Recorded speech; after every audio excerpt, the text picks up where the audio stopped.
Dear students, welcome to EPG Pathshala. You are participating now in the course on social policy, and the module that we will be discussing today is called Globalization.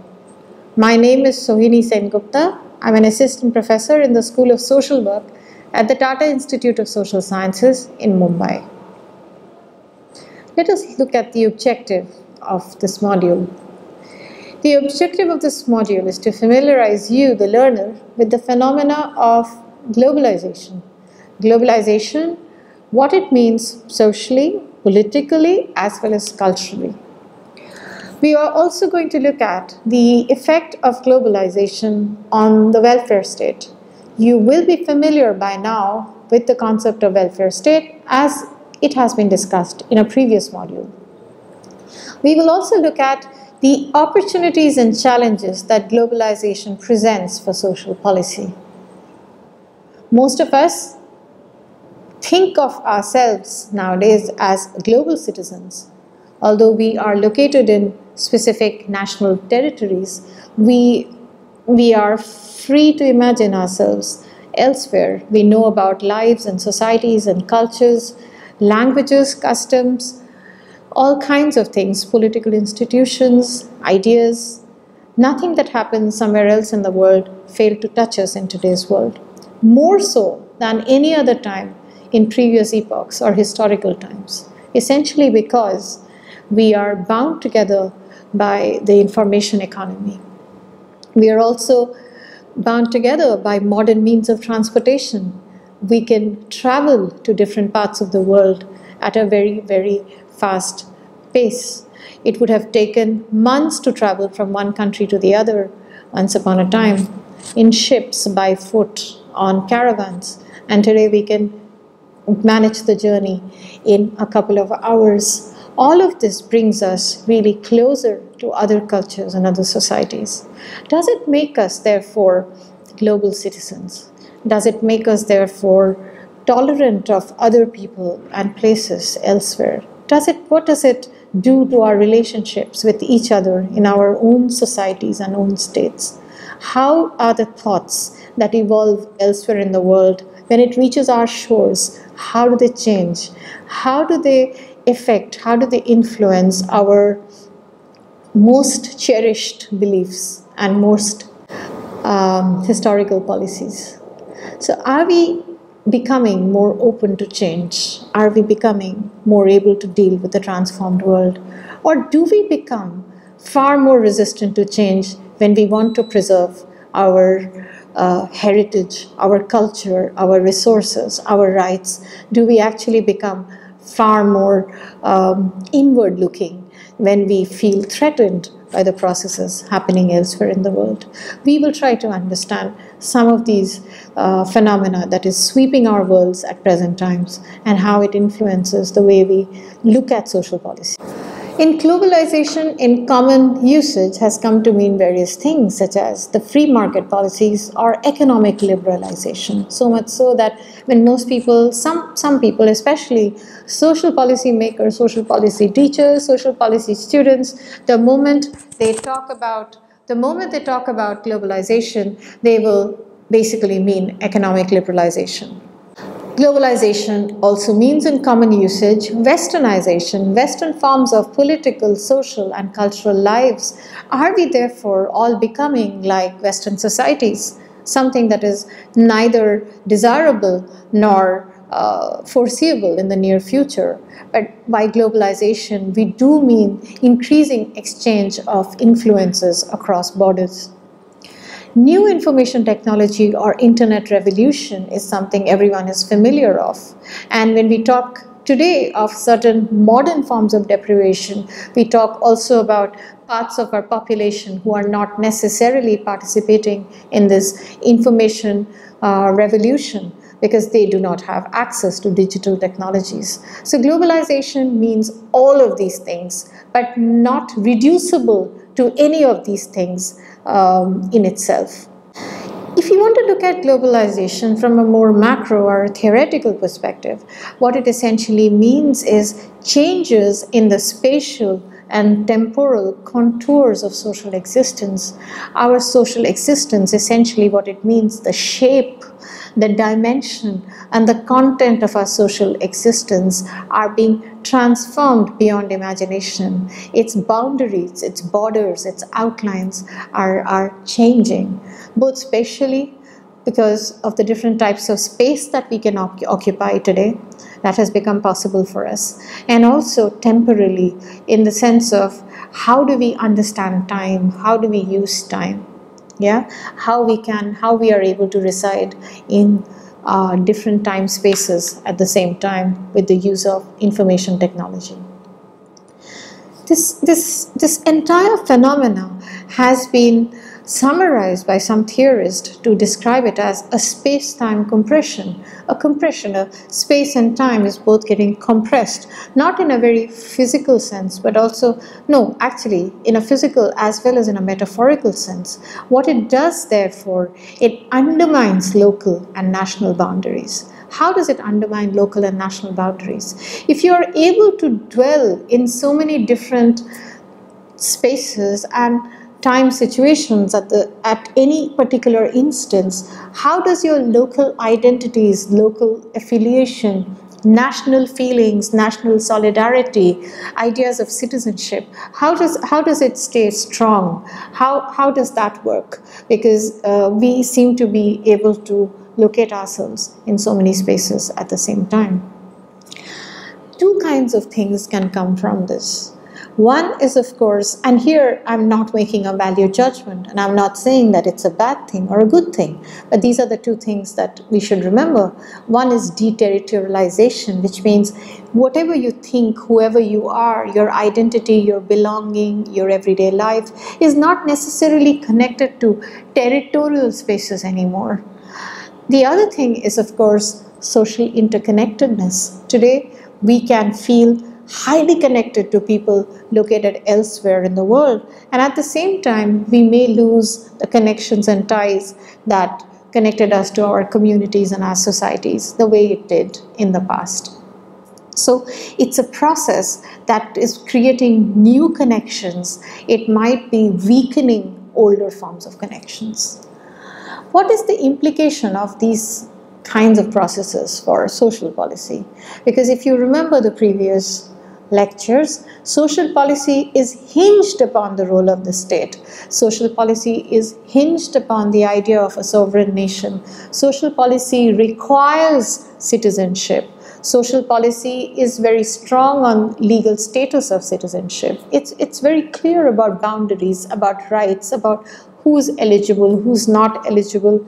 How does globalization upset all that? How does globalization change capacities of people and nation states? One of the ways in which it does this is how it allows for the interpenetration of national, domestic, as against foreign or international boundaries. What does this mean? It means there has been considerable amount of exchange and interpretation in the interpenetrations in the world. In all times, normative ideals like democracy, justice, redistribution, all of these things did not emerge in a particular location all by itself. It happened through considerable exchange of ideas over long periods of time. People did always listen to and learn from each other. It's just that today the rate at which that is happening is far faster. It also means that the other implication is that one, of course, is that we located at different national context get influenced and follow ideas that come to us from elsewhere. On the other hand, the normative ideals, since as individually we are also located in different spaces, place and time, it means that the normative ideals like justice and redistribution and fairness, etc., need not just be pursued at a local, community or national levels, but need to be pursued globally if they are to have any effect. Let us take a very small example of someone who is a very highly qualified person who's completed 12 years of education, 2 years of higher education, 5 years of specialized education, and is now able to compete for employment anywhere in the world in any economy. And such a person obtains employment in a country to which the person does not belong to originally. Immediately the question would arise, does that person have legal status to be there in those countries? Will it be fair to deny such a person employment by arguing that since they are not citizens of those nations, therefore they are less eligible than citizens of those nations in competing for and succeeding in achieving that employment opportunity, and therefore the opportunity to better themselves.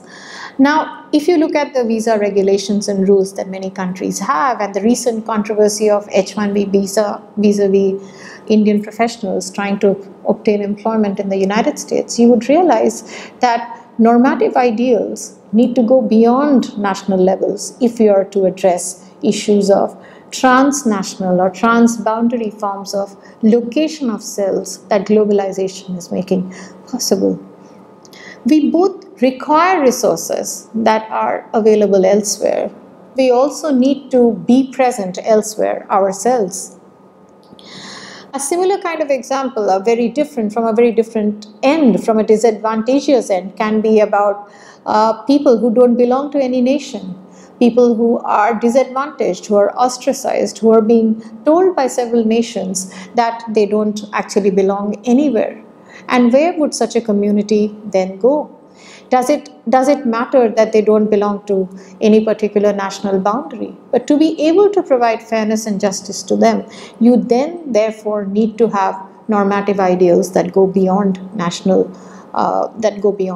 boundaries, because there are some people who can no longer be defined by national boundaries. You take the example of boat people, you take the example of Rohingyas in Myanmar and various other such communities. There are other ways in which globalization affects social policies. These are interconnectedness leading to global cooperation, cooperative ways to deal with commonly recognized problems that affect many societies and communities all over the world. Take, for example, the global poverty reduction goals or global development goals, such as the Millennium Development Goals, known by the short form of MDG, or the Sustainable Development Goals, known by the short form of SDG. The Millennium Development Goals were created at the beginning of the 21st century, and they came to an end, their period came to an end in 2015.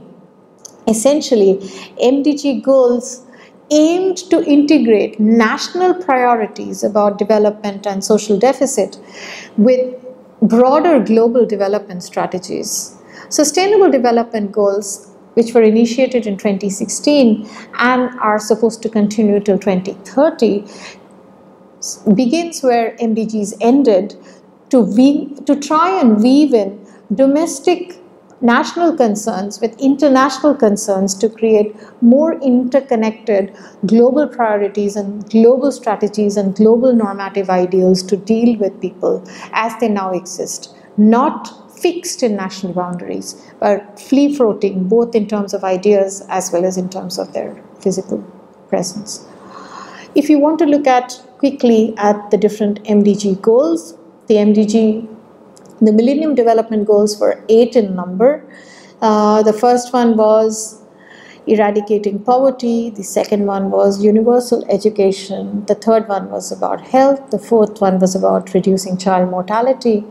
The fifth one was about maternal health, health in general, environmental sustainability, and equal partnership in development.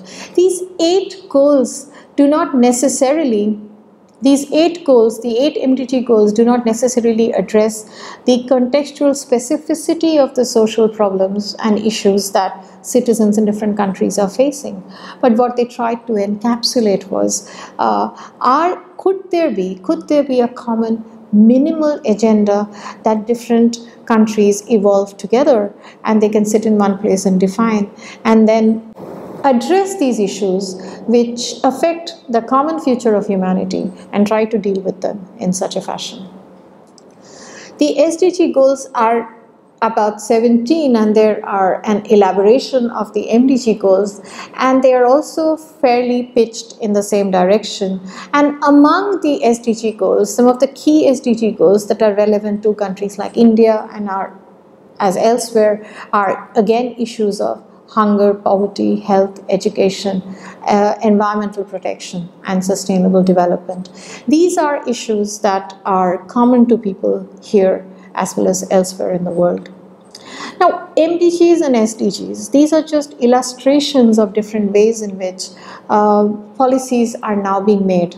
Does it therefore mean that national governments have limited roles today in designing social policy? Let's look at this question by trying to understand what globalization actually really means. If you look at the 17 SDG goals, which are succeeding the MDG goals in the country, we realize that it reiterates the global commitment towards eradicating some of the common problems in the world, which include reducing poverty, eradicating hunger, improving health and education attainments, and protecting the environment. Now, the SDG and MDG goals actually signify what is happening to social policy, the internationalization per se of social policy, and moving it to beyond national boundaries.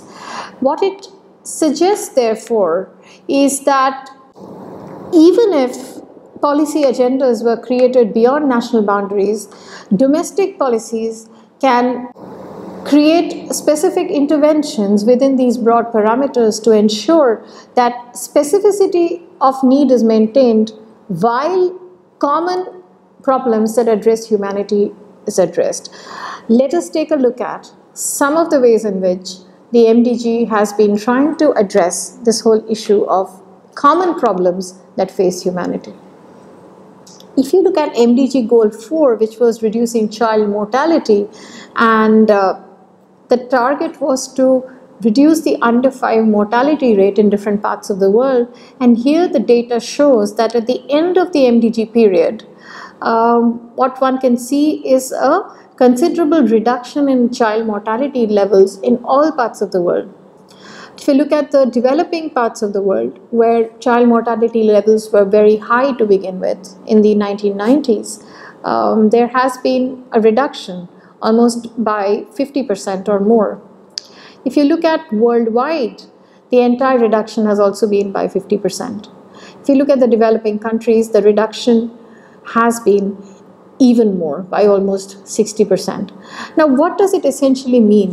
When we have created a goal on reducing child mortality, it is based on the assumption that all over the world, all community societies agree that under 5 mortality rate is a good indicator of whether a society is healthy and whether a society is doing well or not. So it is a key social policy consideration for all national governments in any case to introduce policy and programs that would enable children to survive and thrive happily the first 5 years of their lives.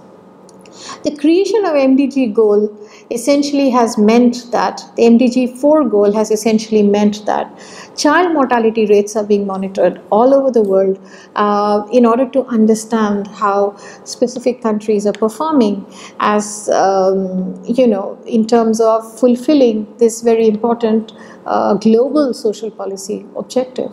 And as we can see, they are being able to demonstrate that child mortality levels are actually reducing all over the world. Let's take another example of environmental sustainability. Environmental sustainability was MDG Goal 7, and it had various indicators. One of the indicators of environmental sustainability was emission of global greenhouse gas, carbon dioxide, in billions of metric tons. Now, if we look at the performance of MDG Goal 7, we realize that the performance has not been that fantastic, because while under 5 mortality rate has been achieved well by most countries, environmental sustainability goal in the form of reducing emission of carbon dioxide has in fact not succeeded at all. In fact, if you look at the developed parts of the world, It has come down marginally between 1990 to 2012, but if you look at the developing parts of the world, the consumption of GHGs, or the consumption of fossil fuels, and hence emission of carbon dioxide in billion metric tons, has actually increased by over 20%. What do you think this demonstrates? The success of MDG goal 4, the relative success at least that's what the indicator shows. Whatever the reality may differ to some extent, the MDG Goal 7 has clearly not been a success. What does it tell us? Does it somewhere show that perhaps this is a place where national and global priorities are not necessarily meeting? Maybe all national governments are not in agreement about whether reducing emission of carbon dioxide would lead to environmental sustainability, or whether environmental sustainability is a high priority for domestic social policy. So, therefore, globalization creates opportunities whereby the meeting of roads of national and global policies and the common understanding of social problems can create quite powerful ways of reducing disadvantage and vulnerabilities. It can also mean that disagreements between national government and global agendas can mean that certain types of goals will simply not be met. And environment protection seems to be one of those. So the target of MDG Goal 7, like I said, was integration of sustainable development principles into national program and policies. However, between 1990 and 2012, global greenhouse gas carbon dioxide emission increased by over 50%. Further increase in GHG emission is likely to warm the planet, affecting ecosystems and habitats. It would affect agriculture, create food shortages, may create weather aberrations, reduce monsoons, increase incidence of natural disasters. Now, interestingly, in many developing country contexts, poor people might get hugely affected by the global climate change that can emerge from GHG emissions, and GHG emissions are happening pretty much in the countries where a large number of poor people also live. Mitigating climate change. Climate change is a phenomenon which requires global cooperation. It requires different nations to come together and cooperate and act, simply because actions in one part of the world has the ability to affect people's lives at another part of the world. It is a classic example of a phenomena that requires a global action. Globalization, therefore, presents the opportunity. It reveals the opportunity for people to do it. So where does this take us? Where does this illustration take us? This illustration takes us to a whole discussion about cooperation and responsibility. If we want to look at globalization as a positive thing, if globalization is a positive phenomenon, globalization in all its forms, economic liberalization, revolution in digital technologies, exchange of culture, social forms, norms, ideas, if it is all positive, if it is to be a positive thing for human society, then it implies that the effects of, say, environmental degradation of particular national contexts would have considerable social and economic effects elsewhere. We have to recognize that. But are we also able to cooperate and take responsibility to do something about it, even if in the short term it does not affect our lives, but only drown, millions of people in some small island nation, or hurt the penguins in the Antarctic, or melt the ice caps in the Arctic? Why should we, looking at our everyday concerns, looking at the people who need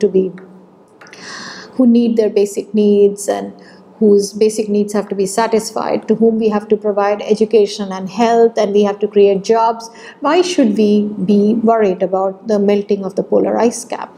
In such situations, you do need nations to cooperate and take responsibility. Phenomena such as climate change, global warming, ozone depletion, due to irresponsible action of some nations, may harm poorer communities in other countries. Hence, transnational cooperation leading to appropriate regulation and allocation of responsibility for action are important social policy concerns today. These social policy concerns emerge directly from globalization, both the harm-causing parts of it as well as the solution-providing parts of it. One of the negative effects of globalization, one can look at it as a negative effect, or one can look at it as a transformation, is the transformation in the role of the welfare states. Several features of globalization actually erode the ability of the nation states to take a lot of autonomous decisions about social policies or social problems within their own national boundaries. This essentially happens primarily because of increase in the power and mobility of global capital. Global capital today can move really fast from one part of the world to the other. So if domestic or national government policies does not create good conducive condition for global capital to function, they are free to take their money elsewhere and create entrepreneurship or industries or jobs elsewhere in the world. This global competition in markets that has been released by globalization makes nation states very, very sensitive about the amount of money that they can spare for public provisioning for welfare or taking care of the vulnerable people in their society. It's highly informed by neoliberal policies, which are also antithetical to collectivist views, which means that collective good takes a backseat in comparison to individual goods. So if many individuals do well, it is argued, you can add up to be a collective good.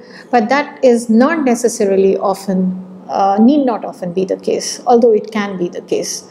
It's better that a lot of individuals are doing well as against quite a lot of individuals are doing badly, but you have a strong sense of collective identity. Erosion of collective identities, however, can have implication, if you remember the lecture on citizenship, on obligation models of social policy, in which individuals are supposed to sit down, allocate responsibility, and decide about what kind of social policy is good for the country.